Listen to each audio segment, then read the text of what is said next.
Cricket with Ajit में आप सभी का स्वागत है। Roller coaster guys, roller coaster हुआ है आरसीबी और एमआई के बीच में खेले जा रहे आईपीएल का मैच। यार क्या मैच हुआ है गाइस, मतलब जो आरसीबी के फैंस थे उनका जुबान और धड़कन दोनों एक साथ चल रहा था।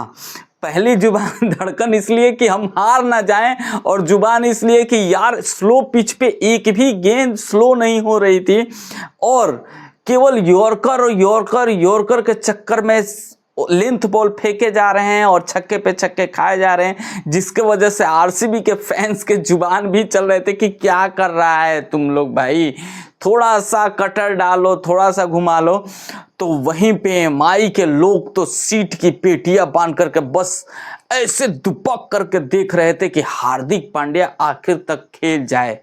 लेकिन अगेन वही हुआ, हार्दिक पांड्या नहीं खेल पाया, नहीं फिनिश कर पाए। मैं वही बताता हूं आपको कि हार्दिक पांड्या एक अच्छा फिनिशर पहले बल्लेबाजी करते टाइम है, लास्ट में बल्लेबाजी करते टाइम जब उनके सामने रन चेस दिखता है ना, तो वहां पे उनका इम्पैक्ट थोड़ा कम पड़ जाता है। हम याद करें यदि पिछले कई सारे मैचेस, उसमें ये देखा गया है कि हार्दिक पांड्या, आप नॉर्मल पाकिस्तान और भारत के बीच खेले गए जो ऑस्ट्रेलिया में T20 इनिंग है उसका ले लो, आखिरी बॉल में 16 रन चाहिए था, हार्दिक पांड्या स्ट्राइक पे थे और विराट कोहली ने अपने इंटरव्यू में खास तौर से ये बताया था कि हम लोग बिल्कुल एकदम इजी थे कि हार्दिक है स्ट्राइक पे, लेफ्ट आर्म स्पिन बॉलर है, 2 छक्का 3 छक्का मारेगा, मैच खत्म हो जाएगा। लेकिन हार्दिक पांड्या पहली ही बॉल पे आउट हो गए थे और वही आज भी हुआ। पहली ही गेंद पे जहां पे हार्दिक पांड्या इस मैच को फिनिश कर सकते थे, वो पहली ही हेजलवुड की गेंद पे आउट हो गए और वहां से मैच थोड़ा क्या कहें लगभग 70% खत्म हो गया। नमन धीर ने वो दिखाया जज्बा कि वो मैच को फिनिश कर दें, लेकिन शायद अब दिल्ली दूर हो गई थी मुंबई से। आरसीबी वेल डन, जिस तरह की इस बार तुम जुझारूपन से खेल रहे हो, मैच को थ्रो नहीं कर रहे हो, अंत तक तुम लड़ रहे हो और अंत तक के लड़ने में जीत तुम्हारी हो रही है, तो इससे बेटर कुछ हो नहीं सकता है। मैं आपको बताऊं कि आरसीबी अब 3 मैच जीत करके पॉइंट्स टेबल के टॉप पे फिर से पहुंच चुकी है और इस बार कप नमदे वाला क्या वो सही होने वाला है, आने वाले मैचेस में आपको दिखेंगे। लेकिन यदि मैच पे हम थोड़ा डिटेल में बात करने जाए तो आरसीबी टॉस हारने के बाद बल्लेबाजी करने आती है और पहले ओवर के दूसरी गेंद पे फिल सॉल्ट के विकेट गिरने के बाद में ऐसा लगता है कि मुंबई आज के मैच में हावी होने वाली है, क्योंकि मुंबई के पास में जसप्रीत बुमराह का कमबैक होता है और जसप्रीत बुमराह पे आगे चल के बात करेंगे। लेकिन उसके आउट होने के बावजूद भी पावर प्ले में विराट कोहली और देवदत्त पट्टिकल के जबरदस्त बल्लेबाजी की वजह से 70 रन से ऊपर बना देती है ये टीम और कह रहे हैं इस आईपीएल में कि यदि आपने जीत लिया पावर प्ले तो मैच भी आप अपने मुट्ठी में कर लिए हैं, और वही हुआ। पावर प्ले जीता आरसीबी ने और जो स्कोर लगाया मुंबई के सामने 221 रनों का, कहीं ना कहीं ये हाईएस्ट टोटल था मुंबई के लिए, क्योंकि आज तक मुंबई इंडियन ने 221 चेस ही नहीं किया है, जितने भी 200 से पार स्कोर चेस किया है उसमें। तो वहां पे आरसीबी थोड़ी सी संतुष्ट हो गई कि अब यहां से मैच हार नहीं सकते हैं। प्लस ह्यूज पिच पे मैच हो रहा था, जहां पे स्पिन को भी मदद मिल रहा था, थोड़ा सा उंगली फेरने वाले गेंदबाज को भी मदद मिल रहा था, और जैसा कि देखे आपने कि यश दयाल कितना इफेक्टिव साबित हुए हैं। जो भी इस पिच पे थोड़ा सा उंगलियां फेरा है वो सक्सेस हुआ है।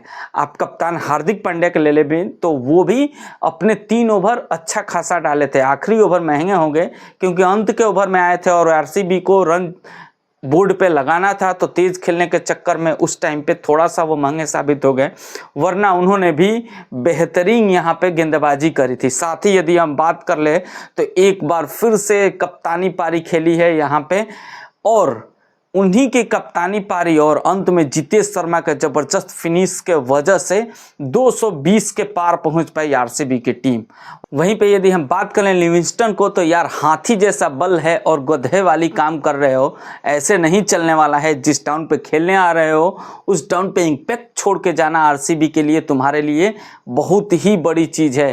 क्योंकि वो जो आज शॉट खेल कर गए हैं ना, वो शॉट उनको कतई ये देखने वाली चीज़ ही नहीं है। आरसीबी उनसे ज़रूर बात करेगी मैनेजमेंट कि भाई बल है तो बल का प्रयोग करो, इस जोन में मारो, वी वाले जोन में मारो, ये पीछे वाले वी में खेलने की ज़रूरत नहीं है। लेकिन जितेश शर्मा ने ज़बरदस्त फिनिश किया, 19 गेंदों पे 40 रनों की पारी खेली और उसके बाद 221 रन बनाई। अगेन जसप्रीत बुमराह कमाल का कमबैक किया यहाँ पे। और जो जसप्रीत बुमराह पिछले 3 महीने से क्रिकेट से दूर हैं, ऐसा अनुमान लगाया जा रहा था कि शायद पहले मैच में वो इम्पैक्ट नहीं छोड़ पाएंगे। हालांकि विकेट तो नहीं मिला जसप्रीत बुमराह को, लेकिन शायद आज मुंबई इंडियन जीत जाती ना, तो फिर कहीं ना कहीं जसप्रीत बुमराह का वो आखिर का 2 ओवर की बातें जरूर होती। क्योंकि उस 2 ओवर में जसप्रीत बुमराह ने सिर्फ और सिर्फ खर्च किए हैं 10 या 12 रन। तो सोचिए आखिरी के 2 ओवर जहां पे 19वां ओवर डाल रहे हो, 20वां ओवर डाल रहे हो और 18वां ओवर डाल रहे हो, और उसमें आपकी जो टीम है अगेंस्ट वाली वो सिर्फ 12-13 रन बना रही है। तो ये कितना बड़ा इम्पैक्ट वाला ओवर डाला था जसप्रीत बुमराह ने। 221 रनों का पीछा करने उतरती है मुंबई इंडियन और अगेंस्ट एक बार आज अलग रंग में दिखते हैं यहाँ पे रोहित शर्मा। ऐसा लगता है कि बड़ी पारी आने वाली है, लेकिन वही हुआ। 9 गेंदों में 19 रन या 17 रन समथिंग बनाते हैं और क्लीन बोल्ड होकर के यश दयाल के सामने चले जाते हैं। उसके बाद रायन रिकल्टन भी शिकार बनते हैं यहाँ पे और फिर मुंबई इंडियन थोड़ा सा दबाव में खेलना चालू हो जाता है। पिछले मैच में मुंबई के तिलक वर्मा से नहीं रन आया था, तो इस मैच में एक बार फिर से रनअप बॉल खेल के चले गए सूर्य कुमार यादव। अंत में ऐसा लगा कि ये मैच 1 साइडेड जाने वाला था, लेकिन तब भी आया हार्दिक पांड्या का थ्रिलर। हार्दिक पांड्या ने जिस तरह से स्टार्ट किया, पहली ही बॉल से कुछ अलग ही सोच के आए थे हार्दिक पांड्या। साफ तौर से वो आते ही बात करी उन्होंने तिलक वर्मा से और तिलक वर्मा को भी बोला कि कुछ आउट होने से नहीं होता है, मार के खेल भाई, मैं भी वैसे ही खेलने वाला हूं। और वहां से मुंबई इंडियन की पूरी पारी बदल गई और जॉस हेजलवुड के ओवर में 20 से ज़्यादा रन आने के बाद में मुंबई इंडियन वहां से रुकने का नाम ही नहीं लिया। और एक समय तो 24 बॉलों में सिर्फ 53 रनों की जरूरत थी और हार्दिक पांड्या और तिलक वर्मा अभी भी स्ट्राइक पे थे, जहां से मुंबई इंडियन अब आरसीबी के ऊपर में भारी हो गया था और ऐसा लगने लगा था कि अब इस मैच को मुंबई इंडियन के जीतने से कोई नहीं रोक सकता है। लेकिन अगेन वही हुआ, बेहतरीन भुवनेश्वर कुमार एक ओवर डालते हैं, उसके बाद यश दयाल का बैक टू बैक अच्छा खासा ओवर आता है। लेकिन वही था कि 14 का रन रेट ही था, तो 10 या 12 रन तो आ ही जा रहा था। यहाँ पे भुवनेश्वर कुमार के ओवर में तिलक वर्मा आउट होते हैं और वहाँ से थोड़ा सा वही कहते हैं ना कि एक बार जोड़ी जो टूटती है ना, तो फिर वो सामने वाले बल्लेबाज के ऊपर में भी प्रभाव पड़ता है। भुवनेश्वर कुमार की आखिरी गेंद पे विकेट मिलता है तिलक वर्मा को, तो अगले ओवर के पहली ही गेंद पे हेजलवुड की विकेट मिल जाता है हार्दिक पांड्या का और वहां से पूरी तरह से मैच अब आरसीबी के पकड़ में हो जाता है। और उसके बाद मैच पे पकड़ बनाए रखती है और अंत के ओवर में तो कुणाल पांड्या को 19 रन दिया था डिपेंड करने के लिए और 3 विकेट अर्जित करते हैं। निहाल वडेरा पूरी कोशिश करते हैं, लेकिन वो भी अंत के गेंदों पे आउट होकर के चले जाते हैं और इस तरह से इस रोलर कोस्टर मैच में आरसीबी मुंबई को हराने में कामयाब हो जाती है और अब आरसीबी की टीम टॉप पे है।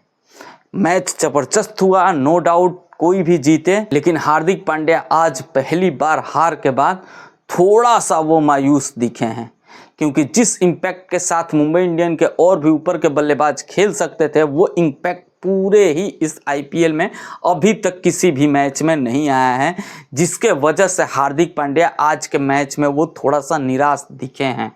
हार्दिक पांड्या जानते हैं कि यदि आज का मैच हम हारते हैं तो फिर ऑलमोस्ट आईपीएल से हमारी जो कमबैक की कहानी है वो शायद ख़त्म हो जाएगी, क्योंकि इतना आसान नहीं होगा। अब 9 मैचों में आपको 7-8 मैचेस जीतना है, तो इतना आसान नहीं होने वाला है।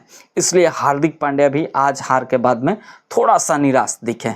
ओवरऑल ये कहे कि दोनों ही टीमों ने अच्छी खेली, अंत में जीत आरसीबी का आया। उम्मीद है आपको ये वीडियो पसंद आया होगा, तो लाइक करना, चैनल पे नए हैं तो सब्सक्राइब जरूर करिएगा। मिलेंगे नेक्स्ट वीडियो में। जय हिंद।